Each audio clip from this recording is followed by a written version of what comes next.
Caribbean सागर के बीच एक परिवार अपनी यॉट पर छुट्टियां मना रहा होता है। माँ जूलिया तैरने के लिए पानी में कूद जाती है। आराम करते समय उसे कुछ अजीब महसूस होता है, लेकिन क्योंकि आसपास कुछ दिखाई नहीं देता, वह सोचती है कि शायद उसका भ्रम होगा। कुछ सेकंड बाद वही अजीब एहसास फिर होता है। इस बार भी कुछ नजर नहीं आता, लेकिन अब वह घबरा जाती है और यॉट की तरफ तैरना शुरू करती है। तभी अचानक कोई उसकी टांग खींचने लगता है और वह मदद के लिए जोर जोर से चिल्लाने लगती है। उसकी बेटी कैसी हेडफोन लगाकर म्यूजिक सुन रही होती है, इसलिए उसे कुछ सुनाई नहीं देता। पति टॉम और बेटा बेन मछली पकड़ने में व्यस्त होते हैं। जूलिया पानी के ऊपर टिकने की कोशिश करती है, लेकिन मुंह में पानी जाने की वजह से चिल्लाना मुश्किल हो जाता है। थोड़ी देर बाद टॉम को एहसास होता है कि काफी देर से उसने जूलिया को नहीं देखा। वह यॉट पर उसे ढूंढता है और फिर अपनी पत्नी को खतरे में देख लेता है। वह बच्चों को बुलाता है, यॉट को उस तरफ ले जाता है और पानी में कूद जाता है। जल्दी से जूलिया तक पहुंचकर उसे संभालता है और यॉट की ओर तैरता है। बच्चे दोनों को ऊपर खींच लेते हैं। परिवार जूलिया को संभालता है, लेकिन जूलिया खुद को समझाती है कि शायद लहरों की वजह से ऐसा हुआ होगा। रात को सब मिलकर बेन का जन्मदिन मनाते हैं। कैसी को उसके बॉयफ्रेंड का कॉल आता है, तो वह लैपटॉप लेकर बाहर चली जाती है। वीडियो कॉल में उसका बॉयफ्रेंड दिखाता है कि शहर के ऊपर बड़े बड़े काले बादल छा गए हैं। कॉल ग्लिच होकर फ्रीज हो जाती है। कैसी यह बात परिवार को बताने आती है, लेकिन टॉम कहता है कि शायद जमीन से दूर होने की वजह से सिग्नल कमजोर है। तभी सबको एक आवाज सुनाई देती है। वे सब बाहर जाते हैं और देखते हैं कि व्हेल मछलियों का एक समूह गुजर रहा है। टॉम समझाता है कि व्हेल मछलियां हमेशा पृथ्वी के मैग्नेटिक फील्ड को फॉलो करती हैं, लेकिन जब तूफान आता है तो वे कंफ्यूज हो जाती हैं। अचानक यॉट जोर से हिलती है और बेन गिर जाता है। टॉम को चिंता होती है कि कहीं यॉट को नुकसान तो नहीं पहुंचा, इसलिए वह डाइव करके नीचे चेक करने चला जाता है। कुछ देर बाद वह सतह पर वापस आता है, लेकिन उसके कंधे पर एक बड़ा घाव होता है। जूलिया तुरंत उसका जख्म सीती है। टॉम बताता है कि पानी के अंदर उसे ऐसा लगा जैसे उसके पीछे कोई बहुत बड़ा जीव था, लेकिन जब उसने मुड़कर देखा तो प्रोपेलर से कट लग गया। वह कहता है कि जो भी चीज थी बहुत बड़ी थी। टॉम को यॉट पर काफी नुकसान दिखाई देता है, इसलिए उन्हें मदद बुलानी पड़ती है। जूलिया बार बार रेडियो पर कोशिश करती है। कैसी फोन पर सिग्नल ढूंढती है, लेकिन कुछ भी काम नहीं करता। तभी कैसी को एक अजीब सा जीव दिखाई देता है और वह चिल्ला उठती है, लेकिन वह तो बस बेन होता है जो मास्क पहनकर मजाक कर रहा होता है। कुछ देर बाद यॉट पूरी तरह बंद हो जाती है और समुद्र के बीच में फंस जाती है। जूलिया रेडियो में एक आवाज सुनती है, लेकिन आवाज इतनी खराब होती है कि उसे कुछ समझ नहीं आता। टॉम परिवार को बताता है कि उनके पास सिर्फ 4 दिन का खाना पानी बचा है और अब उन्हें किसी मछली पकड़ने वाली नाव का इंतजार करना होगा। अचानक रडार पर कुछ डिटेक्ट होता है और परिवार को एक अजीब सी आवाज सुनाई देती है। सब दौड़कर बाहर आते हैं और हैरानी से देखते हैं कि कई सारे उल्कापिंड जमीन पर गिर रहे हैं। जहां जहां उल्कापिंड गिरते हैं वहां बड़े धमाके होते हैं। एक उल्कापिंड पानी में उनके पास गिरता है तो टॉम तुरंत यॉट को चलाने की कोशिश करता है। इंजन मुश्किल से चलता है, लेकिन तभी एक और उल्कापिंड उस इलाके को हिट करता है। परिवार डर के मारे एक दूसरे को कसकर पकड़ लेता है। तभी टॉम को समझ आता है कि जो आग के गोले गिर रहे हैं वे उल्कापिंड नहीं बल्कि सैटेलाइट्स हैं। उसी वक्त बेन देखता है कि यॉट से धुआं निकल रहा है। टॉम चेक करता है और कंफर्म होता है कि इंजन खराब हो गया है। हवा तेज होने लगती है तो फैमिली यॉट के अंदर छुप जाती है, बिना ये नोटिस किए कि कंपास बहुत तेजी से घूम रहा है। यॉट जोर जोर से हिलने लगती है। बेन फिर से गिर जाता है और इस बार उसे चोट भी लग जाती है। लहरें तेजी से यॉट से टकरा रही होती हैं। टॉम स्ट्रगल करके बाहर जाता है और लाइफ जैकेट्स लेकर आता है। तभी पावर चली जाती है। टॉम तुरंत पावर बॉक्स का बटन प्रेस करता है और लाइट वापस आ जाती है। उस वक्त बेन नोटिस करता है कि जूलिया की नाक से खून बह रहा है। जूलिया को चक्कर आने लगते हैं, जबकि कैसी सिंक पर जाकर उल्टी कर देती है। टॉम रेडियो ट्राई करता रहता है पर सिग्नल नहीं मिलता। अचानक एक तेज हाई पिच्ड नॉइज आती है और हवा और भी स्ट्रांग हो जाती है। जूलिया दरवाजे बंद करने की कोशिश करती है, पर एक हैच खुल जाता है और हवा खिड़कियां तोड़ने लगती है। टॉम एक फ्लेयर जलाता है और थोड़ी देर बाद अंधेरा छा जाता है।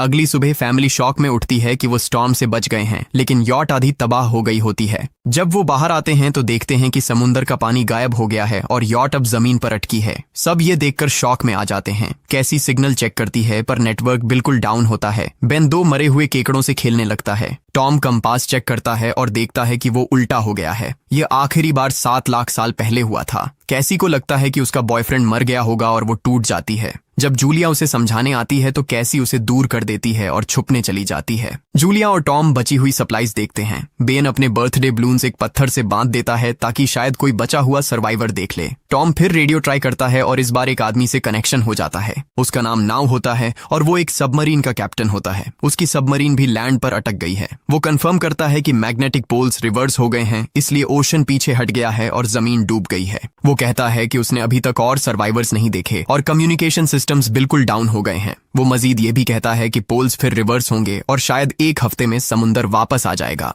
वो फैमिली को वार्न करता है कि जितना हो सके ऊंची जगह चढ़ जाओ, क्योंकि जब पानी वापस आएगा तो वो बहुत खतरनाक होगा। वो बोलता है उसका पार्टनर क्रैश में मारा गया और सबमरीन में बस 3 लोगों की ही जगह है। जूलिया और टॉम उससे कहते हैं कि प्लीज हमारे बच्चों को बचा लो। वो उन्हें अपने कोऑर्डिनेट्स दे देता है। टॉम कैलकुलेट करता है कि सबमरीन तक पहुंचने में 2-3 दिन लगेंगे। वो फैमिली से कहता है आज रात अच्छे से आराम कर लो, कल सुबह हम निकलेंगे। अगली सुबह फैमिली सामान पैक कर रही होती है, तभी टॉम को पास में कुछ हिलता हुआ दिखता है। वो एक लंगड़ा आदमी होता है जिसके हाथ में हार्पून होती है और साथ में एक कुत्ता लगातार भौंक रहा होता है। टॉम उसके पास जाता है और उसे पानी की बोतल देता है, लेकिन वो आदमी कुछ ऐसी भाषा में बोलता है जो टॉम समझ नहीं पाता। पानी पीने के बाद वो अजनबी अचानक टॉम के सिर पर बोतल मारता है और चेहरे पर जोर का लात मार देता है। जूलिया डर के मारे भागती है, लेकिन तब तक देर हो चुकी होती है। वो आदमी टॉम के पेट में हार्पून घुसा चुका होता है। टॉम कुछ पल तक तड़पता है और फिर वो उसकी गर्दन भी काट देता है। फिर वो आदमी जूलिया के पीछे भागता है और उस पर हार्पून फेंकता है, जिससे उसके कंधे में चोट लग जाती है।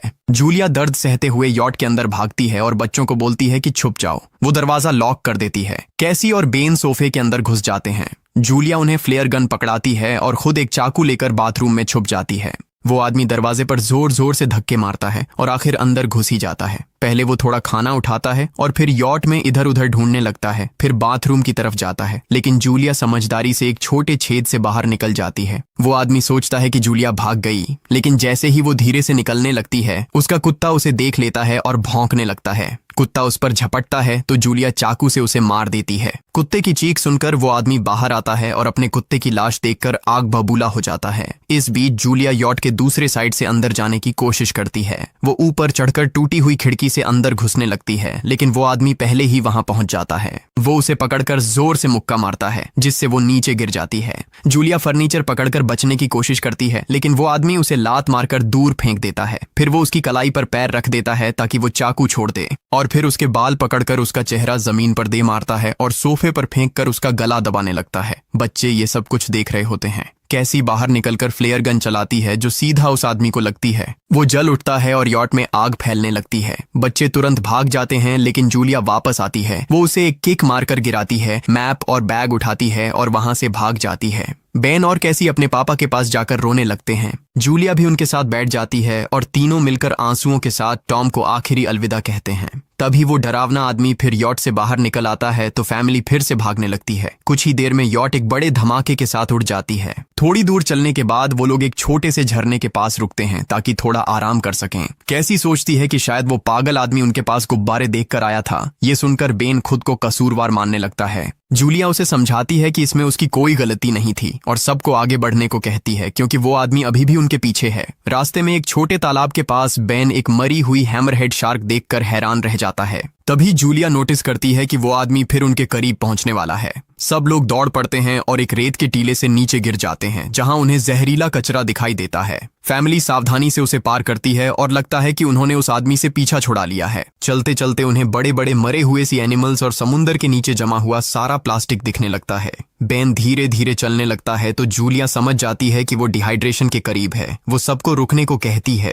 जब वो पानी की बोतल देखती है तो उसे झटका लगता है। बोतल में पानी लगभग खत्म हो चुका होता है। कैसी को एहसास होता है कि शायद उसने बोतल ठीक से बंद नहीं की थी। जूलिया गुस्से में चिल्लाती है कि उसकी लापरवाही की वजह से पानी खत्म हो गया। कैसी जवाब देती है, क्या फर्क पड़ता है, वैसे भी हम बचने वाले नहीं हैं। दोनों के बीच लंबी बहस होती है, फिर भी फैमिली आगे चलती रहती है। कुछ देर बाद उन्हें एक क्रैश हुआ प्लेन मिलता है। अंदर कुछ हिलता डुलता देख सब डर जाते हैं, लेकिन वो सिर्फ कुछ पक्षी होते हैं। फैमिली तय करती है कि रात यहीं प्लेन के अंदर गुजारेंगे। वो थोड़ा सा स्नैक शेयर करते हैं और जूलिया को टॉम की जैकेट में एक फैमिली फोटो मिलती है, जिसे देखकर उसका दिल टूट जाता है। कैसी पूछती है, मॉम आप और डैड की लव स्टोरी क्या थी? जूलिया मुस्कुराकर बताती है, टॉम हॉस्पिटल में मेरा पेशेंट था। फिर एक दिन उसने फूल और एक प्यारी सी कविता देकर अपना प्यार जताया था। रात के बीच में कैसी प्लेन से बाहर जाती है। तभी वो डरावना आदमी उसे पीछे से पकड़ने की कोशिश करता है, लेकिन जूलिया अचानक पीछे से उस पर टूट पड़ती है और बार बार चाकू से वार करके उसे मार देती है। कैसी अपनी माँ को गले लगाकर शांत करती है। अगली सुबह उस आदमी की लाश पर कीड़े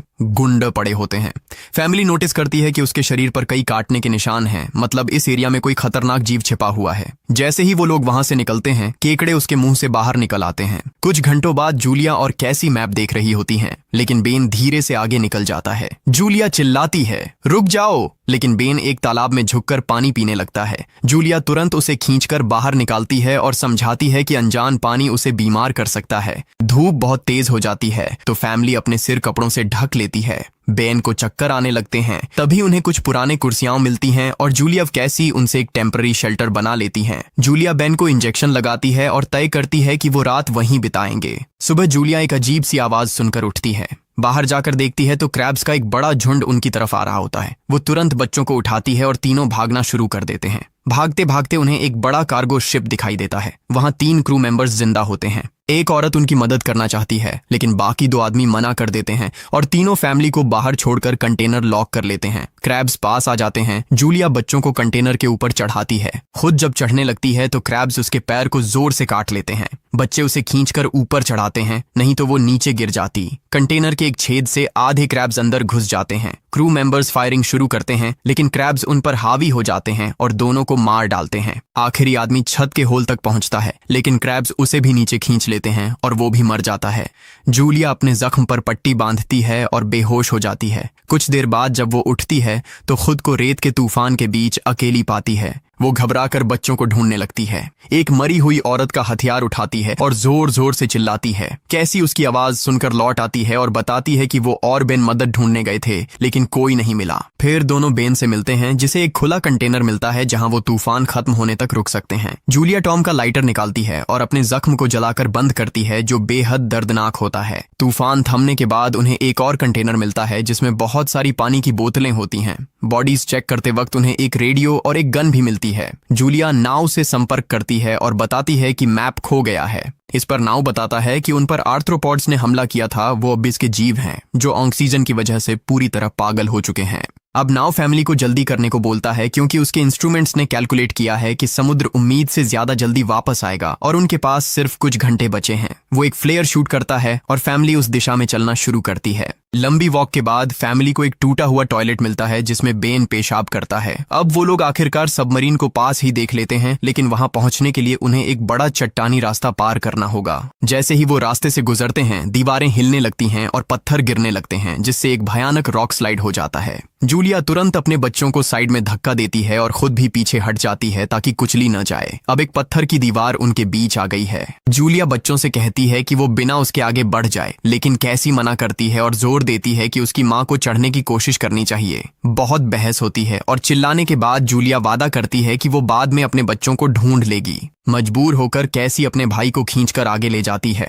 बच्चे चट्टानी रास्ता चढ़कर सबमरीन की तरफ भागते हैं, लेकिन वहां पहुंचकर देखते हैं कि नाव बाहर खून में लथपथ पड़ा है। वो समझाता है कि उसके लिए सब खत्म हो गया है और अब बच्चे सबमरीन ले सकते हैं। ये सोचकर कि एक एक्स्ट्रा जगह होगी, कैसी वापस अपनी माँ को ढूंढने भागती है। तभी जूलिया केकड़ों को आता देखती है और वो फायरिंग शुरू कर देती है। कुछ केकड़ों को वो मार देती है, लेकिन झुंड बहुत बड़ा होता है और सबसे लड़ना मुश्किल हो जाता है। उसी वक्त कैसी दीवार के ऊपर दिखाई देती है और हाथ आगे बढ़ाती है तो जूलिया अपने घायल पैर के बावजूद तेजी से चढ़ना शुरू करती है। कैसी की मदद से वो दूसरी तरफ पहुंच जाती है और दोनों साथ में सबमरीन की तरफ भागते हैं। बेन पहले से ही ऊपर खड़ा होता है और फायर खोल देता है ताकि केकड़े डिस्टर्ब रहें जब तक फैमिली ऊपर चढ़ जाए। केकड़े नाव के शरीर तक पहुंचते ही तुरंत उसे खाने लग जाते हैं। जूलिया गन उठाती है और फायरिंग जारी रखती है जब तक बच्चे अंदर चले जाएं। जब वो सुरक्षित हो जाते हैं, जूलिया समझती है कि गोलियां खत्म हो गई हैं, तो वो गन केकड़ों पर फेंक देती है और अपने बच्चों के साथ अंदर चली जाती है। फैमिली हैच को अच्छे से लॉक करती है और खिड़की से केकड़ों को सबमरीन के चारों तरफ देखती है। इसी वक्त समुद्र वापस आ जाता है तो तीनों तुरंत अपनी सीटों पर बैठकर बेल्ट पहन लेते हैं और एक दूसरे का हाथ पकड़ लेते हैं। तेज लहरें सबमरीन को जोर जोर से इधर उधर फेंकना शुरू कर देती हैं, जिससे जूलिया को पूरी जर्नी के विजन दिखने लगते हैं और कैसी उल्टी कर देती है। जल्दी ही वो हाई पिच आवाज वापस आती है और फैमिली बेहोश हो जाती है। कुछ देर बाद जूलिया और बच्चे होश में आते हैं और खुद को जिंदा देखकर खुश होते हैं। वो हैच अनलॉक करके बाहर निकलते हैं और देखते हैं कि लहरों ने सबमरीन को एक तबाह शहर में गिरा दिया है। यानी अब जिंदा रहने और नया जीवन शुरू करने की उम्मीद है। और यहीं पर फिल्म खत्म होती है। चैनल को सब्सक्राइब करना न भूलें और बेल आइकन जरूर दबाएं ताकि आपको ऐसे ही मजेदार वीडियो मिलते रहें। देखने के लिए धन्यवाद।